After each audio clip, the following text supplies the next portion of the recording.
রাধে রাধে, আমি কাজল। আশা করি আপনারা সবাই ভালো এবং সুস্থ আছেন। তো আজকে আবারও চলে এসেছি একটি সমুদ্রের গল্প নিয়ে। তাহলে চলুন গল্পটি শুরু করা যাক। একদিন একটি ছেলে সমুদ্রে খেলা করছিল। হঠাৎ করে একটা সমুদ্রে ঢেউ এসে তার জুতোগুলোকে নিয়ে চলে যায় সেই সমুদ্র। বেচারা সেই ছেলে সেই সমুদ্রের উপর রাগ করলো এবং সে সমুদ্রকে গালাগাল দিতে শুরু করলো যে সমুদ্র একটা চোর। এটা সে বালিতে লিখলো, সেই সমুদ্রের বালিতে লিখলো। সমুদ্রের অন্য এক প্রান্তে একটি জেলে, সে প্রায়শই সেই সমুদ্রে আসে মাছ ধরে এবং তার কাছে সমুদ্র একটা ভগবান। সে সমুদ্রকে বলল, হে সমুদ্র, তোমার জন্যই আমাদের পেট চলে, মাছ বিক্রি করি, খেতে পারি, তুমি আমাদের কাছে ভগবান।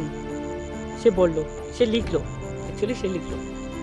সমুদ্রের অন্য এক প্রান্তে একটি ছেলে, সেও খেলা করতে এসেছিল, বাট তাকে ভাসিয়ে নিয়ে চলে যায় সেই সমুদ্র এবং সেই ছেলেটি মারা যায়।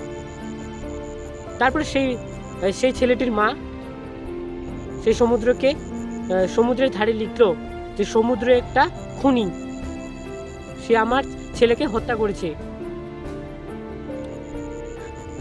সমুদ্রের অন্য ধারে একটি দরিদ্র মানুষ, সে ঝিনুক শামুক এগুলো মারতে আসে। সে সমুদ্রে একদিন সে হঠাৎ করে ভিতরে একটা মুক্তা পেল। সে সমুদ্রকে বলল যে সমুদ্র আমাদের কাছে দাতা। সে লিখল। কিছুক্ষণ পরে সমুদ্রে একটা বড় ঢেউ এসে সব লেখা কি সমুদ্রের সম্পর্কে বলেছিল সব লেখাকেই সে মুছে ফেলে, সেই সমুদ্র মুছে ফেলে। ঠিক এরকমই আমাদের জীবনটা, আমাদের যে জীবনের পথ, যে ফোকাস, কে কি বললো, কে কি করছে সেটার দিকে ধ্যান দিতে গিয়ে আমাদের যে জীবনের সঠিক চলার পথ সেটাকে ভুলে যাই। তাই এই গল্পটি থেকে আমরা জানতে পারি যে আমাদের এই সমুদ্রের মতো হতে হবে। কে কি বললো আমার সম্পর্কে, কে জাজ করছে, এটার পিছনে আমরা সময় দিব না। আমরা আমার জীবনের যে রাস্তা সেটার দিকে আমরা এগোতে থাকবো।